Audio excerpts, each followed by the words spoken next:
Hi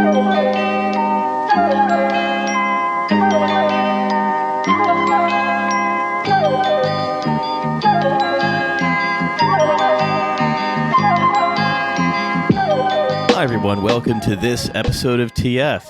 It's the free one. That's not Milo saying it's the free one. No, yes. in an alarmingly sexual voice. It's just me in my normal, not alarmingly sexual voice. Although I do have a slight cold, so like it's a little bit husky and a little bit bassy. It's like, it's the free one. Let me try it in my best sexual voice. Please. It's the free one. Well, pretty good. It's the free one. Yeah, that's right. You've heard it 9 or 10 times. It is indeed the free one. And give us your money. Yes. Well, yeah, we usually do that at the end, but you know, there's a Patreon, $5 a month. No. Let's do the show, everybody. We got a classic set of things. We got news. I found the easiest startup to like break down. Good. And present, and it's like someone started the company. Well, they started it to make money, but it feels like they started it for us. Perfect. But first, I'd like to add another folio to our book, another folio to our bookshelf of Rishi Sunak showing us what a Ron DeSantis presidency and general election campaign would have been like. Yeah, I mean, it's an interesting comparison. They are both kind of like similarly Rizless people, you know?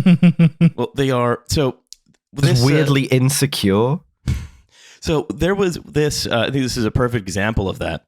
There was this sort of little to-do, I mean, the things like, you know, keeping an eye on, of no sort of real significance, but sort of just what a window into this sort of degraded life of Sunak as not living as a billionaire, but instead having to be an MP and prime minister. I mean, to be fair, he chose to do this, you know, in pursuit of being the head of government of the United Kingdom. Not a fun country to be the head of government of, but in pursuit of that power, he chose to like have to live here and not live like a billionaire, but instead live like a senior politician. So Rishi Sunak has, as part of his like, you know, campaign, he's in campaign mode. The Conservatives put up this website where you could basically get a personal video from the Prime Minister by providing your contact details. So like, you know, Riley Quinn, and hello, then revealing, Alice, you're so good at turning me on. and then revealing whether the NHS, the economy, or immigration is your priority. And then, you know, Rishi what will if my priority is none of those three, you know? I want him in the booth recording a sort of Baldur's Gate 2 level of voice lines. What if it? I mean, what if like your main issue is the bins, and you find that your prime minister? What if your prime minister doesn't care about your bins? I've become one of these people because recently one of my bin lids got stolen or like got taken away.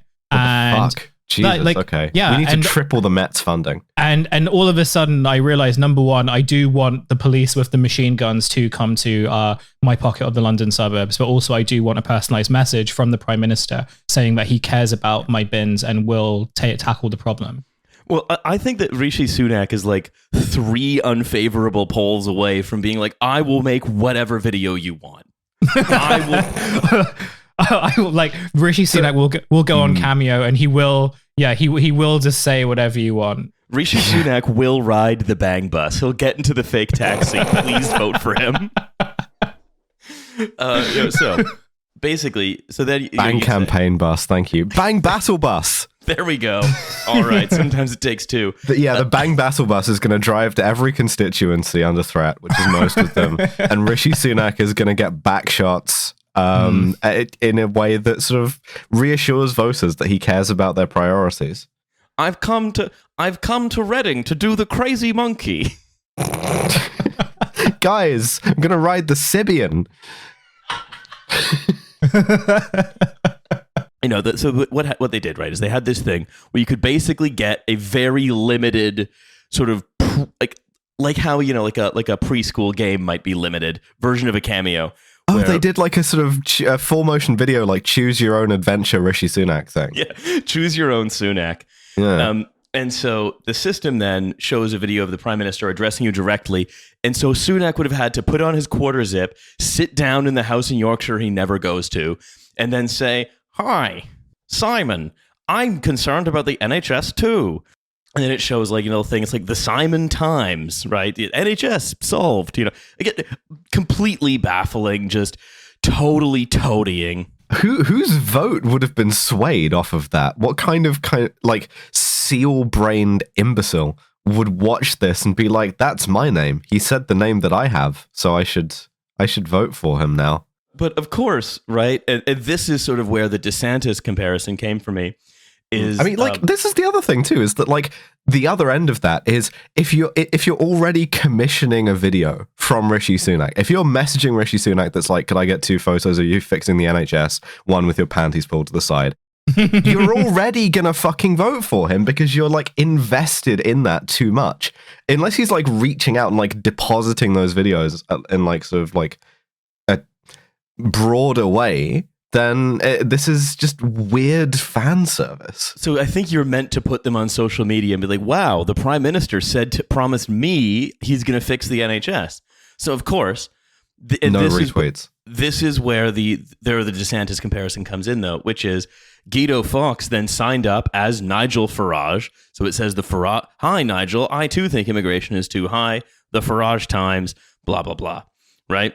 Very funny. Yeah, good. But then it's number one, how do you not notice that? But number two, that is just the dynamic of Ron DeSantis, of being constantly bounced Cucked into and owned. Yeah. Because basically the whole Tory party has always said to Nigel Farage, "We please join the Tory party. We'd welcome you in the Tory party. For the love of God, we'll do anything you want." And then it's just being pranked by a newsletter, essentially, right? By a sort of right-wing blogger. I'm gonna sort of refine the point here a bit, because I don't think this is DeSantis so much as this is Jeb Bush shit, So I think it's not a perfect comparison, but the reason I talk about the DeSantis thing is that this is someone who is desperate for your support and will do anything on the internet to get it, and who lives on the internet, who responds to everything from the internet, who can be bounced into any, like, I think that the whole Rwanda thing becoming the whole sort of plan, right, to crack down on immigration so much that you're breaking international law, that you're breaking the UK's treaty commitments, to say nothing of the, I'd say, sort of human costs imposed of it, just from the perspective of the people who think that those are the most important things. You're right? doing that because you're chasing sort of irrelevances or former irrelevances like Lee Anderson or like any of the other ERG people, or just fucking groypers on the internet, And I think that is the DeSantis thing of being like, based Kekistani 1488 is going to love me and vote for me, and that's going to swing things my way, providing I'm, sort of debase myself enough. Not the issue that I have, but the sort of minor disagreement I have re the DeSantis thing is that it feels like with DeSantis, and bearing in mind I didn't pay attention to him for like a while, so this is based on the very little that I know about him. Like, DeSantis very much sort of went in on a culture war footing, and it may have worked like on a state level, but what he sort of finds out is that like when you sort of expand it beyond these very kind of minor state related issues, it doesn't quite work. But with Sunak, I don't think, like, the thing with Sunak is that he never really wanted to do that. Like, he's sort of taken over the Tory party, which is, I imagine, something that he's kind of wanted to do purely for like the reasons of his CV more than anything else.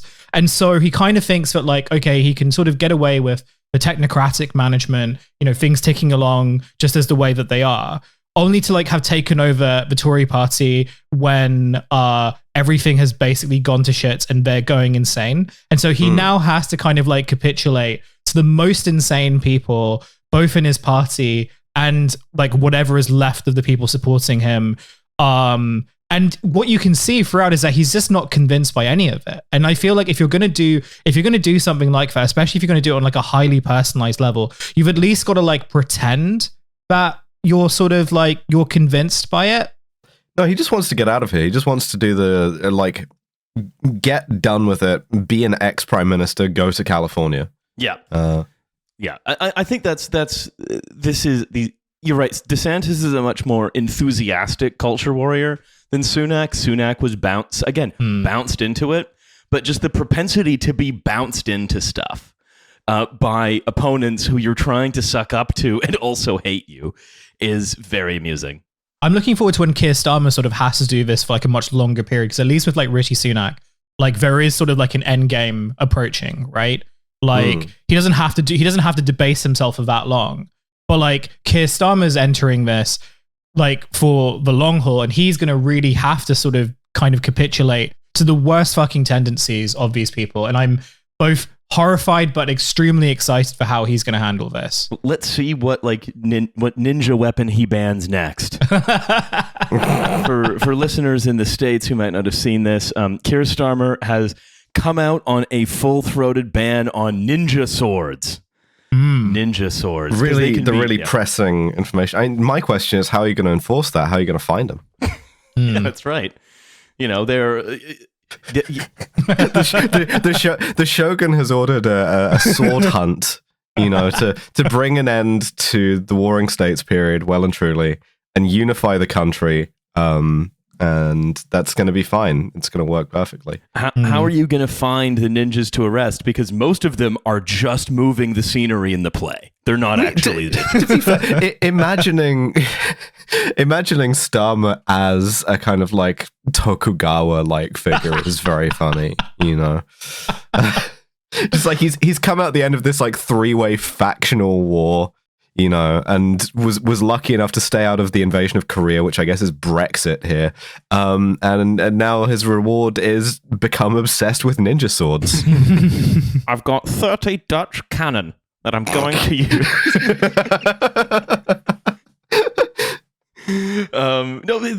Look at this I think it's like, it's similar. Corbin Oda Nobunaga then. Sorry, I'm not going to just do this for the rest of the episode, but it is tempting. Yeah. Why not? Shouldn't have attacked those monasteries. No, but this is again, like, this is someone who is consistently, not saying that Starmer has to be bounced into any kind of like cruel or authoritarian position, or no, it's instinctive for him. It's instinctive, but which cruel and authoritarian position he does go into is kind of a bounce.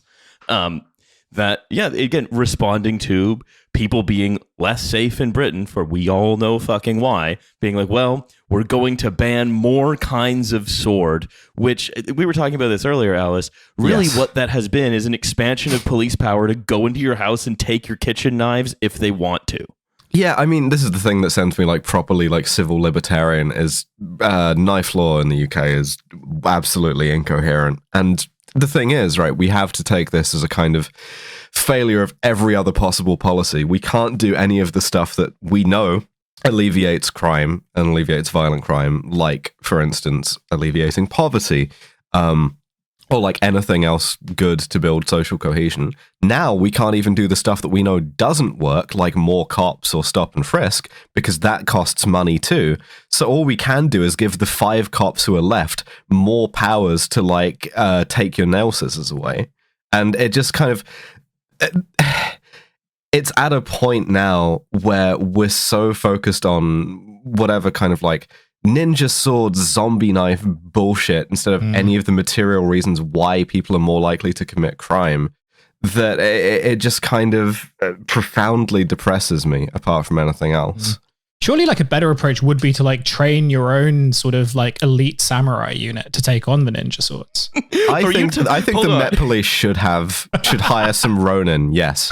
What you need to do, right, clearly, is you take the people who are best at doing knife crime, you make them cops in the anti-knife crime unit, because clearly, you know, you're taking the sort of best swordsman off the street and you sort of bring them inside the Imperial fold. You know what you've just proposed the formation of? You've just proposed the formation of the British Shinsengumi. Mm-hmm. Yeah, let's do it. Or you just need like one guy who's like modeled on like Guts from Berserk, like the dark sword, like the black swordsman, and and the black swordsman job is to just go around London with his giant sword to take out everyone with like the zombie knives. Yeah. And he becomes like a legend, right? So it's just like, it's not even like the elite pays unit, for itself. You solve the crimes by like building up the mythology of the black swordsman who roams around Whitechapel. All right, well, we've solved knife crime, which is pretty good for the first 15 minutes of the episode. The only way to solve knife crime is with knife law. The knife cop. Yeah. The knife cop. This is it. I'm like half serious. Like, you need to bring honor back into knife, like into knife wielding. And if there is a sense of honor, then at the very, you can sort of minimize the sort of, you can minimize it by turning it into a noble art.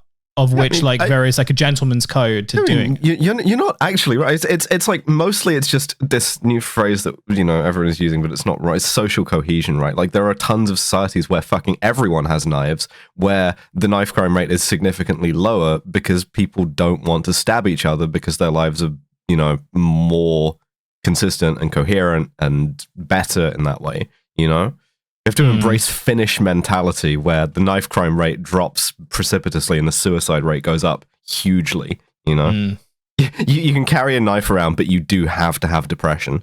it's either that or have a second Ikadaya Inn incident in Whitechapel. Yeah, let's do it. So anyway, I want to move on though.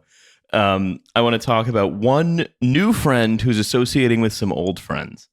So now, a prelude to this, as you know, we do not talk directly about American politics unless it is a useful comparator case for something else, or people who we're familiar with in other ways are getting directly involved. So, bearing that in mind, having done a little bit of the former, it's now time to do a little bit of the latter, because DeSantis out isn't the only sort of relevant U.S. primary season comparator for us to talk to. Who do we know in U.S. primaries right now? Well, so we don't know Dean Phillips yet, but Dean Phillips knows some of our friends. Well, any friend of our friend is a friend, That classic saying expressed as elegantly as possible. If Dean Phillips is willing to draw the sword for the Met Police Shogun, then he is welcome in my... Yeah, Dean Phillips is sort of like in our like extended clan network now. Yes. He's not one of our retainers, but our retainers know him. So he's sort of like, he's a bannerman. He's an ally. So our retainers, Bill Ackman, Elon Musk, and Jason Kalkanis. Oh, that's a fucking powerful triad of samurai right there, They are some of the greatest mind samurai that we have access to. Of those, how many do you think own a katana for real, and why is the answer 100%? It's 100%. I think Bill Ackman is the most recent katana purchaser. True. Elon Musk has been on that katana shit for a long time. Yeah. As Jason we know. Kalkanis says he has a katana, but he's actually never bought one. Dean Phillips is a Democratic senator who is primarying Biden, who just got 20% in New Hampshire. Question mark? And he is filling what you might call the Yang hole in the Democratic firmament. I don't want to fill the Yang hole. So from the right, then? Well, he's finally going to be a fiscally responsible Democrat. And he's going, but instead of being an outsider who's going to bring Silicon Valley in, he is an insider who's going to bring Silicon Valley in from outside. So Steve Schmidt from the Lincoln Project is managing his campaign. Oh, fantastic. I look forward to this being as impactful and meaningful as Lincoln Project 1.0 was. What do you even call the Lincoln Project done on the Democratic Party? Like the Van Buren Project? So Phillips basically is running as a Democrat who's finally going to be technically minded, business focused, and fiscally responsible. Oh, the Jackson Project. Someone had to do it. And so he, like all successful political candidates, launched his campaign on a Twitter space or an X space. The kiss of death. I mean, this is what did for DeSantis as well, He was interviewed by Elon Musk, Bill Ackman, and Jason Kalkanis about things like what would he do in his first 100 days? Yeah, how are you going to expel the foreign barbarians from the island of Dojima? Yeah, well, or specifically, how are you going to expel the DEI barbarians? Because he's running as the anti-DEI candidate. No one knows or cares what that is. This was DeSantis's thing as well, is to like try and appeal to people who, trying to push like DEI or ESG or some shit like that no one cares about. And then meanwhile, you see any of the vox pops from people going to a Trump rally and he's like, yeah, he makes me feel good, so I'm voting for him. I think the economy was better. And I will not be proved wrong about that because it feels like it was better. Well, when Phillips is, of course, president, then Bill Ackman, Elon Musk, and Jason Kalkanis have all been tapped for major roles. Yeah, when this guy is president, all of Bill Ackman's critics are going to be extrajudicially assassinated by SEAL Team 6. Business Insider is going to get fucking hit with a JDAM. It's, yeah. Neri Oxman's going to get to throw the lever on the electric chair in a gigantic marble run. I also love the idea of just making Musk the head of State Department and then just nuclear war immediately. Like right away. It's like he was too annoying. Looking into this. Yeah, trying to imagine what the funniest cabinet position to put Elon Musk in. It's probably HUD, you know? The tubes everywhere. No, we've actually gotten like a celebrity shot. We've brought in Mohammed bin Salman to be HUD secretary. Yeah, I love to sort of live in my Section 8 housing that has an upscale dining district. So anyway, these guys, these three, are deeply influencing his campaign, and like other Silicon Valley people, like they've all given millions to his super PAC. It's cool how this is just like a sort of like overflow vent for money. Yes. Running for president is that you can just kind of burn. I mean, DeSantis too. DeSantis spent like thousands of dollars per vote, and spent like he spent more than his net worth on private jets even. That's so cool. Hey, you know what? He finally got high up. So he said after New Hampshire, I've built businesses and brands and studied the best successes in marketing history, and I've never known one that generated 20% market share in just 10 weeks, as we did last evening in New Hampshire.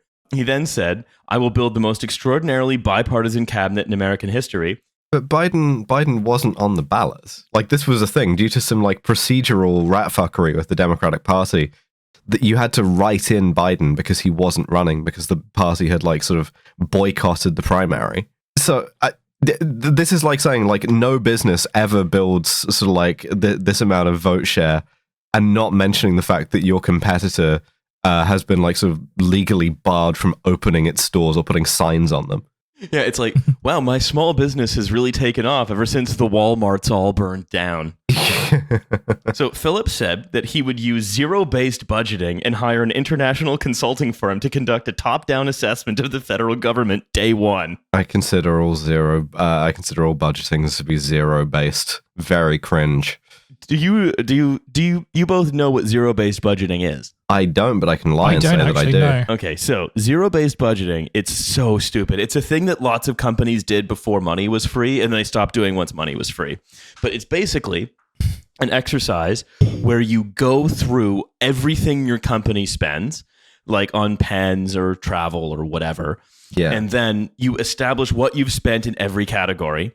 And then you rebudget. Spend less on candles, you know? Yes, it is the spend less on candles, like, business thing. Spend less on Casey DeSantis's private jets. So is it just like a formalization of that like help my family is dying meme? Yes, exactly. So like, but any company that ever goes through a zero-based budgeting exercise loses a huge number of staff because they're like, yeah, you have to buy your own stationery now here at fucking Pfizer, basically. That's the outcome. So he's like, yeah, we're going to crack down on the pen budget at the federal government. I mean, to be fair, the federal government does spend a huge amount of money on trivial bullshit, but that's because it's a huge bureaucracy, and huge bureaucracies need to do that in order to function. Like, this is like a recurring sort of bugbear for me, is that anytime conservatives talk about government waste, it's like, often there is huge waste, but as often as not, it's just stuff that is like a requirement of perpetuating bureaucracy that seems wasteful. All those guys need the fucking Skillcraft pens, which, by the way, the federal government gets a deal on. I have a whole thing about Fed pens. It's because autism.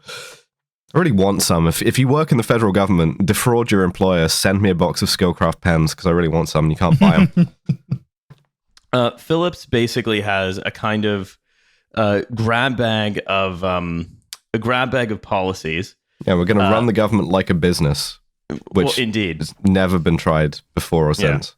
And, I wanted to focus, and basically, like what we saw the last time there was an American primary is that everyone said they were all for Medicare for all, and then as soon as like they got closer to winning, they were like, no, I never said that. So, we can sort of gloss over that. His solution to ending the housing and homelessness crisis, because he is funded by people like Ackman and Musk, is we must incentivize the building of more housing. He is a YIMBY.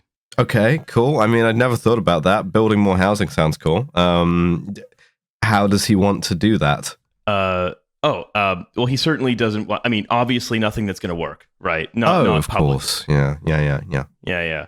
He wants to work with the private sector to build 7 million new homes. Right. I'll tell you that. And also that apparently it's all about zoning. He needs to upzone. It's his purely YIMBY, right? It is purely basic Twitter YIMBY shit, right? But what I think is the most fun one is that he wants to. He's a big AI guy. Of course, he fucking is. But also But before we go to the AI, though, I want to talk about is his platform included diversity, equity, inclusion. However, it no longer does. Because wait, what do you mean when you say that his platform included it? Was he woke and then Bill Ackman made him stop being woke? So this is from Axios. This is Democratic presidential candidate Dean Phillips removed a reference to promoting diversity, equity, inclusion on his website after one of his top financial backers, a leading DEI opponent, prodded him publicly on the subject. In recent days, users on X, formerly Twitter, alerted Bill Ackman on the inclusion of DEI language as part of the platform section of Phillips's campaign site. Weird little snitches. Like he's just copied and pasted the likes of corporate, like the modern slavery statement, effectively, the like thing that you have to put in your website if you're a corporate entity that's like, yeah, we're going to do some woke shit, whatever. Which is a locus of ideology, right? Bill Ackman is not wrong about that being an ideological thing. It's just that Bill Ackman's response to it is to, I guess, completely fly off the handle and be like, no, you must update this boilerplate statement so that you don't do any woke shit whatsoever. So on Sunday, Ackman replied that he believed Dean Phillips, quote, didn't understand what DEI was when he made it part of his website. I made the same mistake before. Oh, he's learning and growing, you know? Well, no, he then said, minutes later, he posted saying Phillips was now getting educated as we speak. Let's hear what he has to say after. That's so funny. They're like so close to basically doing like Instagram apology slides. Yeah. Do you think that's right when people who are like, it's not my job to educate you about the like, Zionist occupation government, whatever their crank theory is? Or is there like a right-wing like safety pin box? I actually don't want to do the emotional labor of explaining the protocols to you. So this is and then on Tuesday morning, Ackman said that, he didn't understand DEI until recently, and he expected this statement will be revised promptly. On Tuesday, the language had been changed to equity and restorative justice. Wait, but that's worse. That's more woke, surely. Yeah. Well, because it's the belief. The belief here, right, isn't about the individual semantic content of diversity, equity, and inclusion.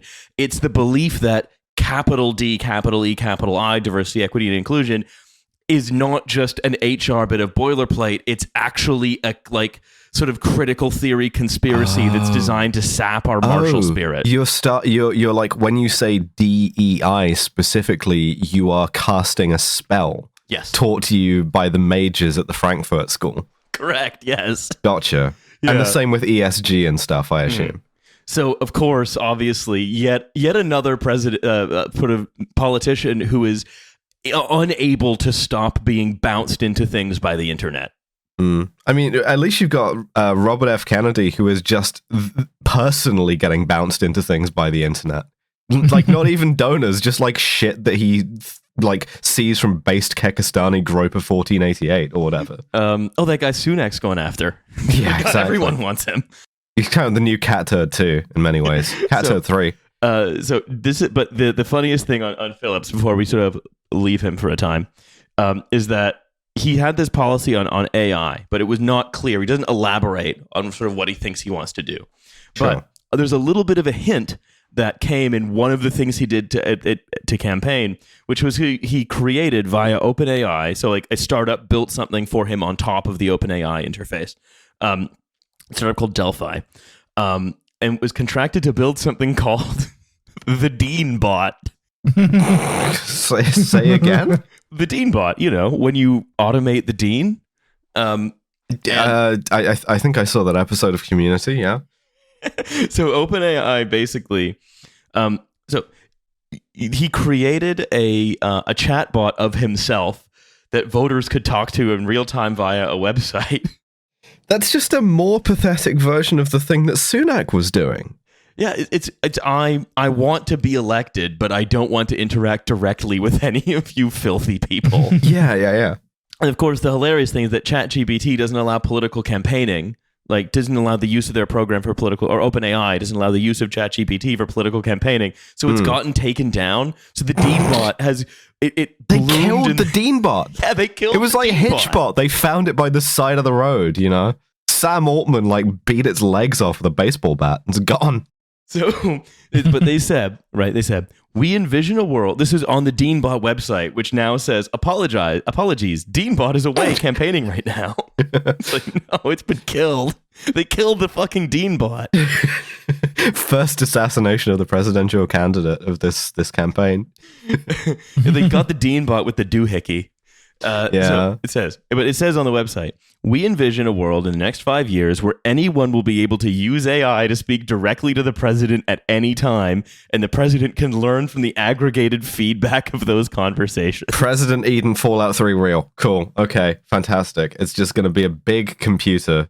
I mean, listen, I'm not against that kind of direct democracy consensus bullshit. We could do that. I'm not sure why there needs to be a vestigial human dean in the White House if it's just going to be the computer. Yeah, maybe like Dean is the human face of ChatGPT. I don't need there to be a face for. I don't think that the computer needs a Metatron in that way. Like, if you want to send something out to, like, you know, sort of shake hands or like sign the letters to like families of troops who have gotten killed after we invaded somewhere, just get Asimo to do it. You know, President Asimo. This is my contention. Yeah.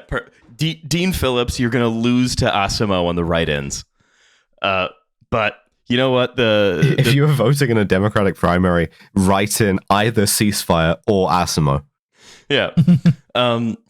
So that's Dean and his fabulous band of merry men and his loyal retainers. Excuse me. I expect to see much more of him in future. However, yeah, we have our protagonist for Indecision 2024. All right, so I want to do a quick startup, and then we're going to read an article. Startup. It's called Scylla. SCYLLA. Okay. I mean, so we're in the realm of like education and training, surely. No, but it is often used in schools. No, it's Scylla, the legendary monster. Like Scylla and Charybdis. Yes, that's right. Well, Scylla, yes. Scylla, gotcha. Excuse me. Mm-hmm. Sorry, I don't mean to like humiliate you on a classics beef. That's fine. It's a name I more frequently read than say. So this is who we're talking about. It is named after the legendary sea monster, and I can tell you actually that their values are discipline, teamwork, and what's the third value?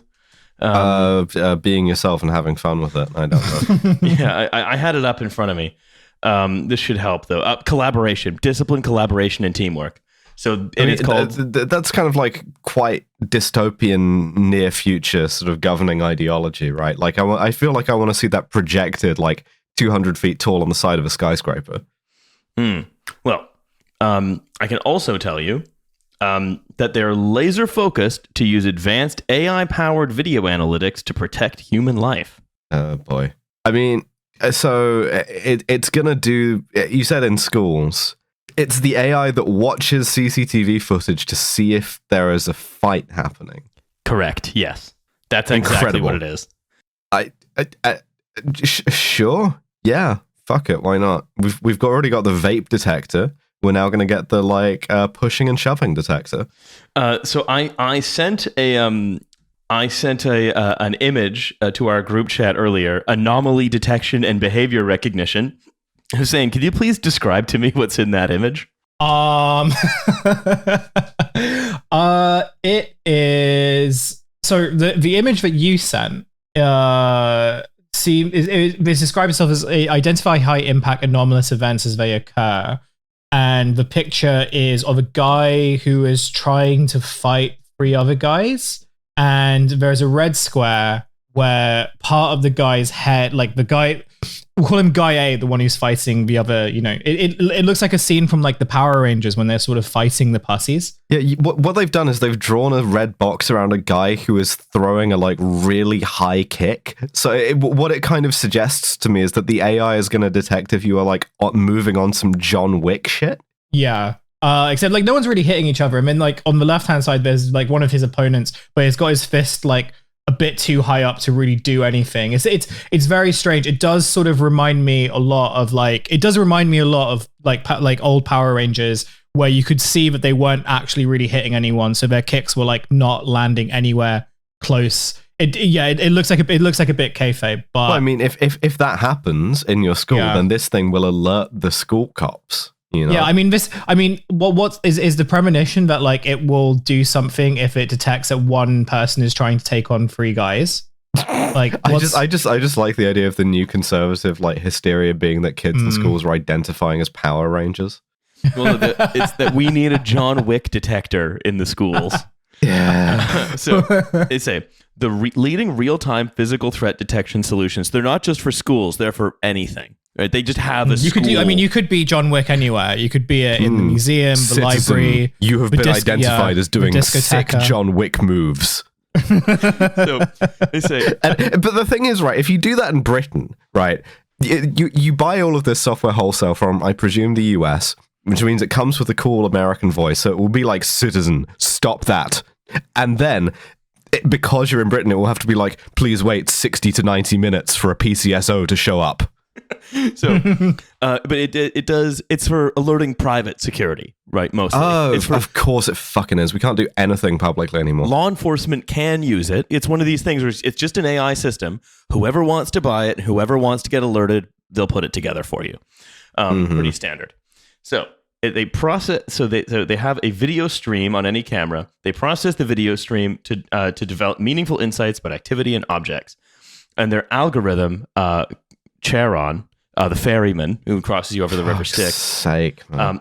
I think we need to do something about people who know about classics, and I realize that includes myself, but I'm willing to take one for the team. You know. So they verify suspicious content in real time through the smart decision-making algorithm Charon. Information on the object, activity, or identity is retrieved and forwarded to the alerting protocols. So if you're a school, it might be like in the US, because this is where this is mostly marketed, it would be the like school cops. You know, if you're a private company and you have like a watch list of employees that you think might be like, doing something that you don't like, then if they meet together, you'll get a ping. Security will get a ping. And so it's a very broad use cases if it works, which is always doubtful. Sure.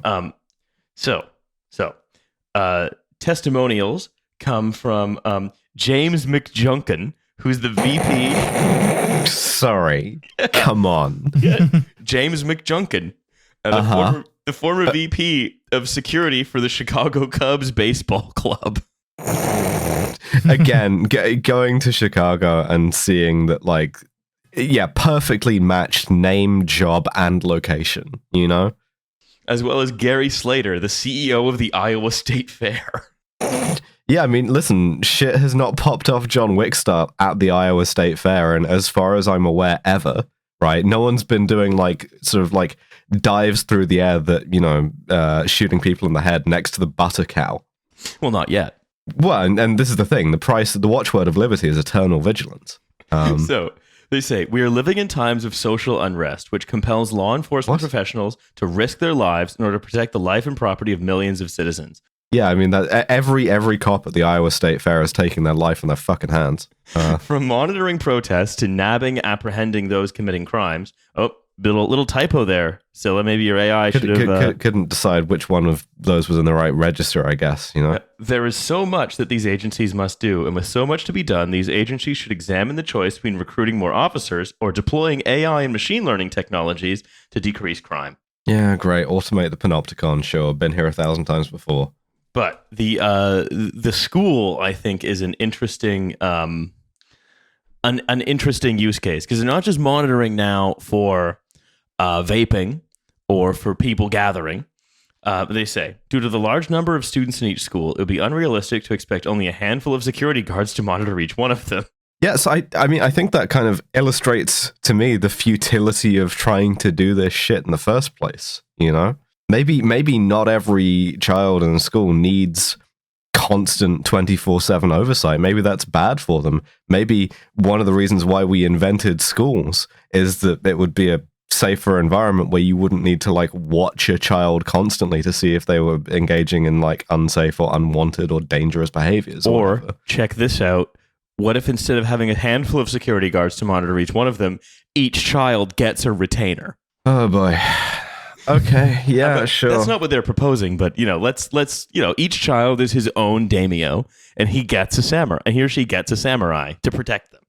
I think that there have probably been multiple animes made with this premise. So, stationary security cameras do not make this any easier because their digital video recording only gathers information and stores it for later use. Yeah, my samurai could beat up your samurai. Therefore, the need of the hour is security infrastructure capable of mitigating a wide variety of risks, such as school shootings. And this can be made possible. That's not going to mitigate shit, dude. Like, if someone's starting a school shooting, then, like, you get a pretty good indication of that because the people are getting shot. Like, the problem is not people not knowing to call the cops in that situation. The problem is the cops showing up and being on their phones outside for an hour and a half. Well, they say that they can use AI to detect guns unless the gun is concealed. Great, perfect. No one's ever concealed a gun. And if you're not concealing a gun going into a school, then as I say, things are probably about to escalate to a point that someone is, like a human is going to call the cops anyway. They say, to be able to detect a firearm, we require a minimum of 30 pixels per feet. So long as this resolution is met for the maximum distance to the subject for our camera, our algorithm to detect firearms at virtually any angle, so long as the firearm is not concealed. Okay, sure. Which is great, because it's like, well, I guess if the firearm is concealed, we just have to like monitor the vibes, like see if they're doing high kicks or John Wick shit. And then we can say, check this guy's bag for a firearm. Yeah, we've detected that this child is about to pay for something using a gold pirate coin. So I think that's probably a good indication he's got a Kimber Warrior in the backpack. So they say, we use cameras to detect visible firearms and trigger a response, such as issuing text alerts to security staff or emergency personnel, sounding audible doors, locking down doors, or even connecting with an existing system. I love that. The lockdown doors, they can do like the geofront locking down animation if someone comes in with a gun. Yeah. They also say that they can monitor for people from watch lists, identify aggressive behavior. Again, I wonder how they're going to determine whether behavior is aggressive. I don't know. Probably nothing sinister. Yeah. Oh, heavens, no. And of course, they can. I love this. This is my favorite sentence. Scylla works as a piece of software that detects, identifies, and reports directly to law enforcement every time a gun is drawn in a school. As though, again, no one else is going to do that. You won't just call them. Mm-hmm. Yeah. No. I mean, also, don't a ton of American schools already have metal detectors and shit in the first place? Like, unless your kid is bringing in the fucking Die Hard 2, Glock 9 porcelain gun from Germany that doesn't set off your airport metal detectors. Like, what the fuck? This is just it just seems like such a nonsense to me. Well, you're right. It is. Right. It is a nonsense. It's just like harvesting school budgets for the ability to like surveil kids slightly more. Yes, that is quite literally what it is doing. They even say, yes, Scylla seems very expensive, but can you really put a price on safety? Plus, you can save money. How expensive is it? Well, they don't say on their website. It's probably one of these things where it's if you have to ask, you can't afford it. Yeah, but that's how a lot of stuff is priced up now. It's just like, oh yeah, it costs something. Anyway, just shall we end on a little article I'm calling the Hasbara Factory. Yeah, let's do it. Yeah. So I don't know if you've sort of heard of this, but Israel has yeah, I've heard of Israel. Yeah, heard of this Israel stuff. Israel with the big air quotes. It's like no. So this is from the paper Haaretz, which cites like numerous sources with knowledge of the matter. And the article opens. Israel has responded to its clear loss to Hamas on the digital battlefield by making its first ever purchase of a technological system capable of conducting mass online influence campaigns, according to numerous sources with knowledge of the matter. Listen, you know who's conducting a mass online influence campaign is unintentionally the IDF soldiers who can't stop filming themselves committing war crimes.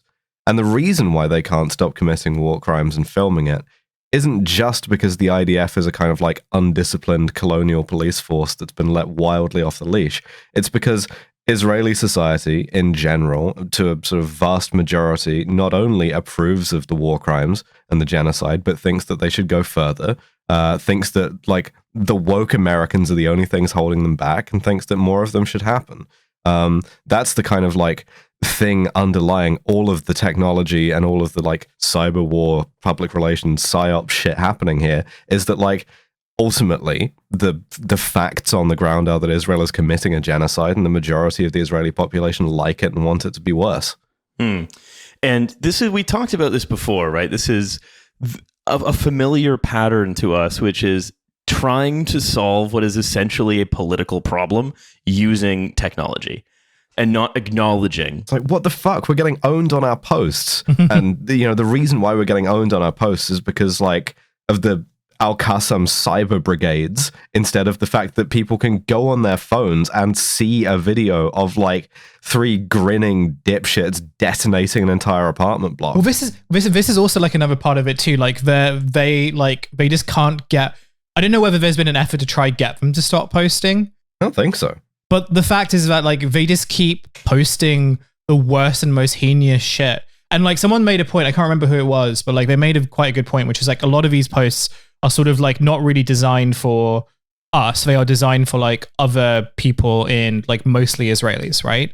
And for sure. When they sort of like break the barrier, because to bear in mind, like a lot of the sort of like Israel PR has rested on the basis that, or like one of the sort of like strengths behind it has been like, they're much more like the West than other Middle Eastern countries. Something that you can obviously like unpack, like you can unpack that in whatever way you want, but like that has been one of the driving forces of like the Israeli PR campaign. So once that sort of permeates and you have, a good amount of Westerners being like, oh, hey, that's sort of fucked up that like you dress up in like a dinosaur costume and fire missiles into a place where like children are starving. And then like the only response you can get from that is just like, oh no, this must all be convoluted. This must all be sort of like, actually like it is a social media war against, kids in Qatar or whatever. And it's sort of been interesting just to sort of see how they've tried to rationalize. I think, Alice, as you mentioned, just the fact that like there are many sort of like young dipshits in the IDF who just cannot stop posting. Well, so the article goes on, and I mean, I think much of what you're saying, Hussein, is going to get borne out by what's discussed here.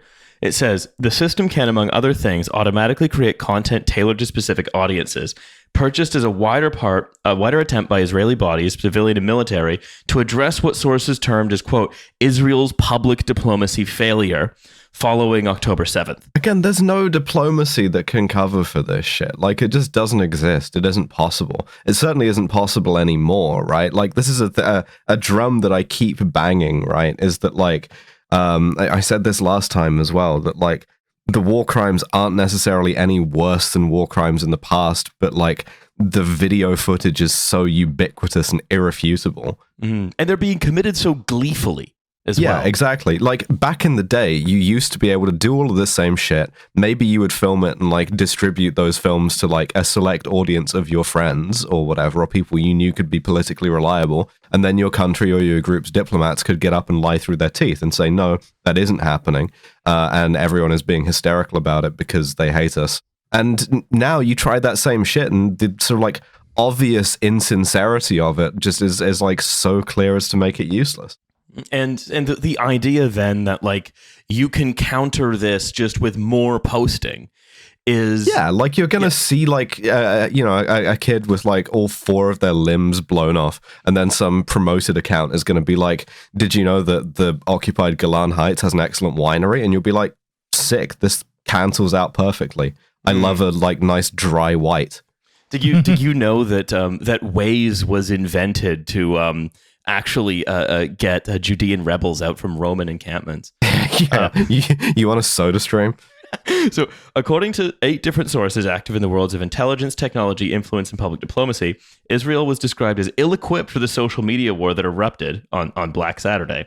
This resulted in a, quote, credibility crisis that has, from their perspective, hindered the IDF's ability to act against Hamas on the actual battlefield. Well, I mean, not really. They're still doing all the shit that they want to do. Like, the fact that it's embarrassing, it's not like the Americans are stopping them and they're the only people who plausibly can. But people aren't cheering for them when they post their TikToks. The biggest fucking victim complex in the world, I swear to God. Like, literally, you could just do that. You are doing this. Like, you're fucking blowing up entire neighborhoods because you feel like it. And then you're mad because on social media, the people who you already hate and have contempt for are expressing kind of like the minimum amount of hesitation to be like, this seems kind of fucked up, you know, because you want that prestige and you want that idea of Westernity or whatever. But also it's the, it's the, because you exist in the victim complex, right? And you have the whole time, it's been your whole way of being for decades. You know, it's that you're not able to square that doesn't match up with what you've been doing. Yeah. Right. So the idea that you're going to be able to buy some poorly defined suite of auto posting tools, basically like TweetDeck, you know, like a private TweetDeck to sort of somehow solve that is, you know, it would be laughable if it weren't sort of so tragic at the same time. All I sort of wanted to add to that, this sort of seems to be contradictory as well. In terms of like what the content strategy is, because like the issue, and correct me if I'm wrong here, but one of the issues I've sort of pointed out to them is that is like an issue to do with exposure. Like their sort of argument, the very bad faith argument, their argument, like working on their logic, is that too many people are sort of seeing posts that they sort of classify as like pro-Palestine, and these are like, you know, posts that are really amount to like, this is sort of fucked up that so many children are dying or are dead and like everything is basically rubble. So their proposed solution to that is to sort of try and ramp up the amount of pro-Israeli tweets and like propaganda, because they think that like if more people are exposed to that, then that will sort of benefit them. But at the same time, like a lot of how this war is kind of, especially like in Israel, that the war is being sold, as far as I'm aware, is through these kind of through demonstrating like the power of the IDF, right? And that sort of feels where the contradiction is, not just in terms of like, so I think the social media component of it is really just one lens to look at it, but like on a political level, where there seems to sort of be a struggle to sort of triangulate the attempt abroad to sort of present Israel as being like the sort of victims in this, the sort of, the underdogs in this, while at the same time also needing to prove that like, no, we are like this mighty like military force and we can sort of take out anyone. Like, and it feels like that contradiction is something that they are struggling to resolve, especially considering that like in sort of speaking about like politics in Israel, there is very much this push to like, no, we have to sort of continue the war. We have to sort of continue sort of like bombing and destroying people. And I don't know how they are sort of trying to conceptualize this. Well, I think it's the, hey, wait a minute. The other observers of this haven't realized that our enemy is both pathetically weak and terrifyingly strong at the same time. Yeah. We have to post more until they agree. They say this is supposed to counter the well-oiled hate machine systematically pushing out anti-Israel disinformation, misinformation, as well as blatantly anti-Semitic content. And they say the way to influence key events. For like, okay, fine. Like for every anti-Semitic post, like whether that's sort of done cryptically or openly, there are 100 things that are just flatly documenting things that the IDF is doing, often at their own hands, often posted by them. So the examples that they give a few examples, such as the Al Ahli hospital. But what I want to highlight. Yeah, very weird that all of the OSINT guys went completely silent about this entire conflict after that, by the way. So the October 27th, battle over Al-Shifa Hospital. While Hamas floods social media with raw and graphic footage, the IDF responds with 3D models and highly designed infographics of terror infrastructure. Yeah, they were ridiculous. The fucking Hamas conference room, the Red Barrel room, the like tunnel network of nothing. Yeah, but that's the thing. It's like, hey, they posted a bunch of footage, and we did a drawing, and nobody cared. We need an AI machine to fix this. Yeah, it's like, again, there is no technology that can make these claims plausible, right? Like now that they've searched and in many cases destroyed, as far as I'm aware, damn near every hospital in Gaza, and still haven't found the kind of the bamboo pentagon, right? Like the Hamas conference room, the Red Barrel room, Yahya Sinwar's office, and presumably they didn't stop looking and haven't found them. It just, there's no way of putting that sort of toothpaste back in the tube. There's no way of making it not be ridiculous.